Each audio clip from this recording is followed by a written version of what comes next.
All right, y'all. This is one of my gonna be one of my dopest interviews of all time. So I hope y'all ready. If y'all know me, which y'all watch my podcast for years, y'all watch Pop Austin. Y'all know how much me and Jet love wrestling. We got the Over the Ropes podcast that we launching and everything. So we are really into wrestling. And today we have the wonderful Austin-based AAPW in the building. And I want to tell you why I'm demonetized. So my bad. I mean, well, I'll cut it. You good? Okay, my bad. No, you in the building, bro. And the reason I'm smiling so tough is because how cool is it that you get to see like this big dude just come through the door, like, bro. You don't get to see, like, I love wrestling. So, without further ado, man, I want to allow you to introduce yourself, man. All right. My name is Ray Campos. I am the owner of America's Academy of Pro Wrestling. That's what it stands for. And I have been in the business for 31 years. I had an active wrestling career for 18 years, where I did professional wrestling from 1995 to 2013. Active competitor. And then in 2013, I retired. And from then on, I get in the ring sporadically here and there when I can, and due to health injuries and back issues and knees and fingers and elbows and everything that's wrong with me, I still jump in the ring when I can, but it never leaves, huh? It doesn't leave. It's in your blood. Okay, so us seeing Ric Flair ain't far-fetched. It's not. No, it's something that I try to include myself into the shows because I'm trying to uplift the guys and bring the guys who are starting up and make a name for themselves and stuff. And knowing that I've done what I've done and what I've created in the past, it helps them also elevate themselves in the business for them to become a name in the Texas independent. Exactly. Yeah. So that's pretty much what I do. Pretty much like Terry Funk and Dory Funk. I do it for the guys, and it does a storyline where I do a storyline where I lose the company, and I love it. Hey, they had a storyline. Hey, Jet, they had that storyline. I was on Instagram watching it the whole time. I was like, hey, this is dope. And it's right here. But it's funny because I do it every year because I have a new batch of guys coming in, and I'm trying to get those guys over and show those guys that this is how we're going to do it to get you guys and become stars, because I have to sacrifice myself as my persona, as Papa Don, to get these guys up, because I've already had a career. I've already been places. I've already done everything. I want them to experience what I've experienced, and that's pretty much their teacher that I try to do. That is dope, man. Because you made it to the level of, like, I hear a lot of people say, like, Randy Orton, he's bulletproof. If he gets pinned by a younger guy, he ain't gonna look bad. You're at that level to where if something bad happens, you're already in a sense bulletproof in your career to where it doesn't hinder your career. Oh yeah, I feel that my career is set. I mean, what I've done and where I've been. I wrestled in Mexico for 2 years with the CMLL, and from 2004 to 2006, I wrestled around Texas and the Southwest United States in my career as well. And I got to rub elbows with a lot of people that I worked with, and worked with the National Wrestling Alliance as well in the late '90s. And so, I've been in places. I've wrestled in front of 10,000 people in crowds, and I've wrestled in front of 5,000 people. I lost my hair in 5,000 people where I had a hair match, and I lost it in '98 in a hair versus hair match in Houston, Texas, and there was 5,000 people there. And I lost my hair that day, and cool. So I've experienced that, and I want these guys to experience what I've experienced, because that's what is going to make them hungry in the business as well as. But I sacrifice myself to let them see what's going on, and I want them to taste what I've tasted. That way, they can become bigger stars. What's the common within, like, actual wrestlers that come, just, it don't even gotta be that come through the school or that have came through and maybe like, oh, this ain't for me. What's the common, I would say, I don't know if misconception is the right word, but what's the common misconception that would be getting into the industry and what you see a lot of wrestlers do that you're just like, man, like, is it slow it down more when you're wrestling? Like, what do you think? I think people have the misinterpretation of realizing that this stuff is not easy. This stuff is hard, and it takes a wear and tear on your body. And usually people who come in who have an idea of what they've been watching for years as being watching wrestling on TV, they don't realize that what you see on TV is only 10% of what we do. The 90% is done in the ring, and it's done in the classroom or ringside, or in a setting where we're sitting and discussing the matches and the training and all that stuff like that.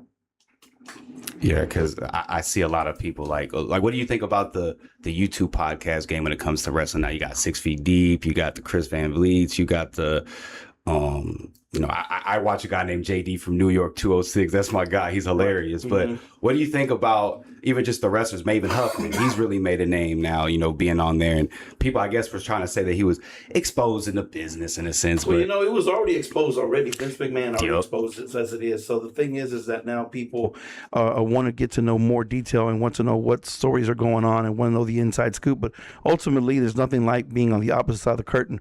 You know, when you're a fan, you're on the ringside and you're watching the show. But when you're with us, you're on the opposite sides and you're seeing how the show's being produced and what the characters are being produced and what's being done to make the fans interested and make the fans understand what point, what storyline we're trying to get across to you, even if it's for you to hate us or love us or whatever the case may be. But the main thing is establishing what we're trying to get across with the fans. Sounds good. I want to ask too, like developing a character. When it comes to developing a character, heel or babyface, whichever one it is, how pivotal it is, like people be different, or what's character-wise, what do you also see like in that, like people that may do some stuff wrong, maybe like they don't work on promos enough, or Well, that's a given, but when it comes to character work, I pretty much look at the guys when they're training, and when the guys are training in the ring, in the very beginning of their careers of wrestling, I get to see how they move. I get to see their facial expressions. I get to see their body movement, their stances. Everything tells me about. Over 31 years, I've gotten to know how to read people's faces, and I can read people's faces very well. Even in my personal life, I can look at someone, I can read your face, and I can pretty much tell you what you're feeling because I can read your face. Yeah, that's just because the wrestling business taught me that, But after seeing all this, that right there then sits me down, and then I tend to realize that this person can be a babyface or be a heel, depending on how we're going to do it. So I have to sit with this person and figure out. But a lot of times, guys do come with me with ideas that they want to do this, they want to do that. But a lot of times, they come across out of touch because they don't know the business, So I'm just give you an example. I had a guy who came to me and told me he wanted to be a killer redneck, and the guy was huge. He was 6'8". He was 300 and something pounds, big boy, and I said, well, you know what? There's a lot of killer rednecks out there. Why would you want to do that? And then I gave him the storyline and I said, well, you know what? Let's make you an Amish boy. Talk about throwing a curve at somebody. An Amish person that wrestles. Yeah, and I'll tell you what, they got the cut off sleeves and the hat, the hat, the whole work, the pipe, the straw hat.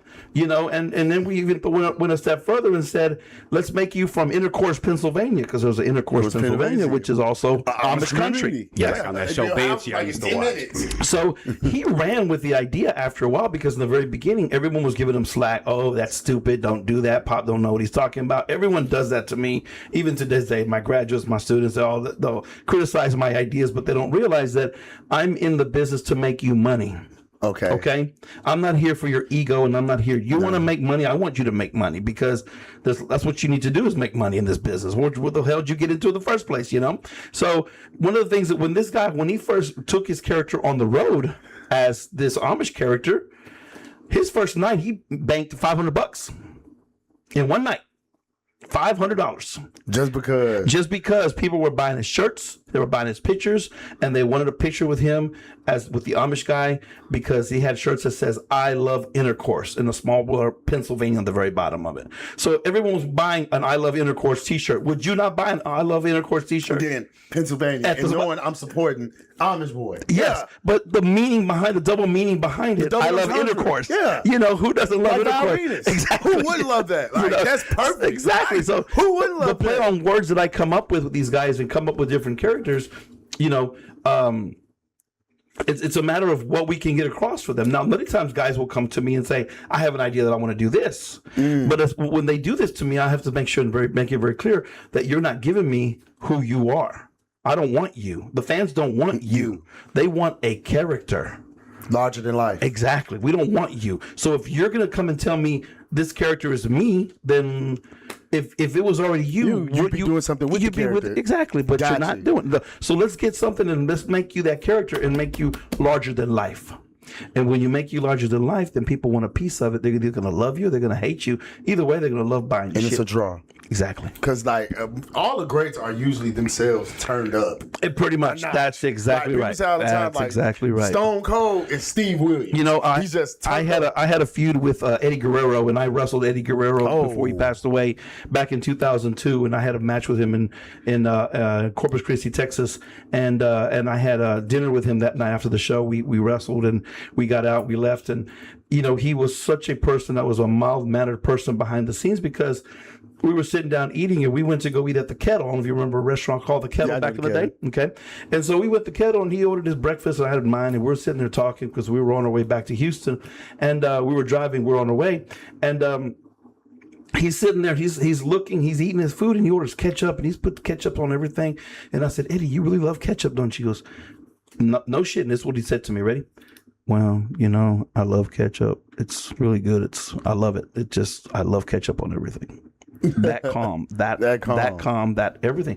But then the next night when he came out the curtain, it was arriba la raza, you know, because from one person, Eddie Guerrero in real life was not Eddie Guerrero, what you see on TV. See what I'm saying? Yeah. He was turned up, like you said, to a level 10 on TV. In real life, he's just Eddie Guerrero, the dad, the friend, the human being. Like me with Big Gang. It's just me turned up a notch. Exactly. That's how. Gotcha. Pretty much. Wow. Supposed to be nowadays in a sense, because with the hip hop space, I've likened it to like it's kind of treading into the pro wrestling territory. Like I don't know if you ever like they got no jumper out there. They be running plays and doing all this stuff. So it's kind of like, man, y'all biting from the wrestling industry now, running these plays, doing these things. So it's like that's kind of how the content game has also, in a sense, worked. It's like even with people fighting, not even that, but just even people fighting each other in a sense of going back and forth and shooting promos on their channel to the next person. When I see you, I'm gonna put. You're like, Lord have mercy, this done turned into, you know, combat sports. It's WCW mayhem all over again. Pretty much. What do you think about? I don't know if this is a hard-hitting question, but what do you think about like Dana White and UFC and all them? They were so long trying to disregard wrestling, and then now all of a sudden, you know, UFC. I know he doesn't necessarily own it, but it's now he's sitting with Vince McMahon, or was, but he's sitting with Triple H, sitting there with Stephanie. If you notice that back in the day when UFC started, MMA started and all that, it was more of a fight combat, one man versus another man, but there was no scenarios or there was no story behind the scenario. Right. It was just Joe Smith versus Joe Brown. You know what I'm saying? Fact. It was just two people you didn't know with nothing.